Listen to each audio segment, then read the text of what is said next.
नमस्कार.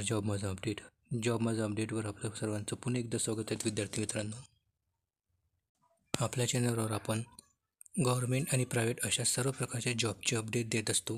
तर विद्यार्थी मित्रांनो, आजची जॉब अपडेट ही नाबार्डमधील गव्हर्मेंट जॉबची आहेत. नाबार्डमध्ये निघालेल्या ऑफिस अटेंडंट या पोस्टसाठी आहेत. ऑफिस अटेंडंट म्हणजेच नाबार्डमध्ये निघालेली जी चपराशीची पोस्ट आहेत त्यासाठी या जागा आहेत. यामध्ये आज आपण त्याचे एज्युकेशन क्रायटेरिया आणि एकूण किती व्हॅकन्सी आहेत त्याबद्दल माहिती घेऊयात. तर चला व्हिडिओला सुरुवात करूया. तर बघा विद्यार्थी मित्रांनो, ऑनलाईन ॲप्लिकेशनची सुरुवात ही 2 ऑक्टोबर म्हणजे आजपासून सुरू झालेली आहे. तर याची लास्ट डेट ही 21 ऑक्टोबर असेल आणि याची एक्झाम डेटसुद्धा इथे देण्यात आलेली आहेत, जी की 21 नोव्हेंबर रोजी असेल. इथे बघा, इथं जागांचा आराखडा देण्यात आला आहे. यामध्ये आपल्या महाराष्ट्रामध्ये एकूण 35 व्हॅकन्सी आहेत. सर्वात जास्त व्हॅकन्सी मित्रांनो आपल्या महाराष्ट्रामध्ये आहेत. एकूण व्हॅकन्सी ही 108 व्हॅकन्सी आहेत. त्यापैकी 35 व्हॅकन्सी ह्या महाराष्ट्रात आहेत, ज्यामध्ये 10 व्हॅकन्सी ह्या ओपन कॅटेगरीसाठी आहेत. त्याच्या व्यतिरिक्त ST कॅटेगरीसाठी 8 vacancy, OBC कॅटेगरीसाठी 14 vacancy, EWS कॅटेगरीसाठी 3 vacancy असे एकूण 35 व्हॅकन्सी आहेत. आणि समांतर आरक्षणासोबत 3 व्हॅकन्सी ह्या PWD कॅटेगरीसाठी म्हणजे अपंगासाठी आहेत. 19 व्हॅकन्सी ह्या एक्स सर्व्हिसमॅनसाठी आहेत. तर 19पैकी 4 व्हॅकन्सी ह्या एक्स सर्व्हिसमॅन PWD कॅटेगरीसाठी आहेत. तर बघा विद्यार्थी मित्रांनो, याच्यामध्ये याचं एज्युकेशन क्रायटेरिया जो असेल तो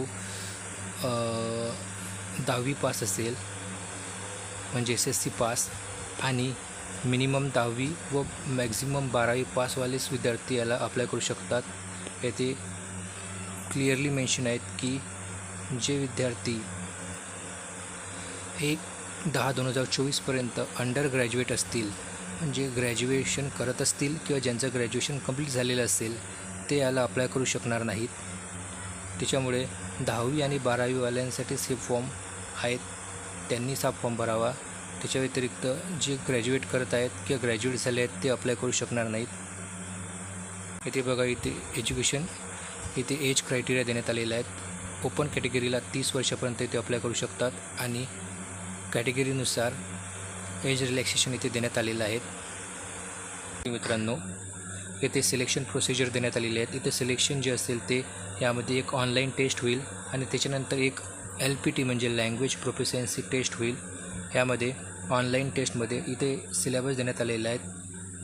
रिझनिंगचे 30 question 30 mark, English 30 question 30 mark, general awareness 30 question 30 mark आणि न्यूमेरिकल ॲबिलिटी म्हणजेच मॅथ 30 क्वेश्चन 30 मार्क असे एकूण 120 प्रश्न 120 मार्कासाठी 90 मिनिट एक्झामचा टाईम असेल. त्यानंतर एक LPT होईल. हे एक्झाम झाल्यानंतर काही रेशोमध्ये विद्यार्थी बोलावून त्यांची LPTची टेस्ट होईल. LPT टेस्ट हे विद्यार्थी मित्रांनो फक्त क्वालिफाईंग टेस्ट असेल. ज्या स्टेटला आपण अप्लाय केलेला आहे त्या स्टेटच्या लँग्वेजची. आणि येथे डोमेसाईल जे आहेत मित्रांनो ते कंपल्सरी आहेत. त्याच्यामुळे महाराष्ट्रवाले फक्त महाराष्ट्रातच अप्लाय करू शकतात. आपण अदर स्टेटमध्ये अप्लाय करू शकत नाही आणि अदर स्टेटचे विद्यार्थीसुद्धा महाराष्ट्रात अप्लाय करू शकत नाही. त्याच्यामुळे महाराष्ट्रातील विद्यार्थ्यांसाठी हा एक चांगली संधी आहे. तर जे विद्यार्थी 10वी किंवा 12वी असतील त्यांनी अवश्य अप्लाय करा.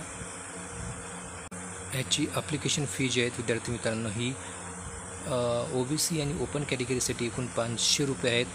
तर ST SC PWD आणि एक्स सर्व्हिसमॅनसाठी 50 रुपये फी आहेत. इथे एक्झामिनेशन सेंटर देण्यात आलेले आहेत. इथे तुम्ही बघू शकता. यापैकी कोणतेही एक एक्झामिनेशन सेंटर तुम्हाला निवडायचं आहे. याच्यामध्ये बघा विद्यार्थी मित्रांनो, ऑफिस अटेंडंट या पदासाठी इथे जवळपास 35,000 रुपये पगार मिळेल. म्हणजेच आपले ग्रेड Cचं पेमेंट इथं तुम्हाला मिळेल. म्हणजेच एका क्लरिकल पोस्टसाठी जेवढं पेमेंट असते तेवढं पोस्टचं पेमेंट तुम्हाला फक्त ऑफिस अटेंडंटसाठी मिळेल.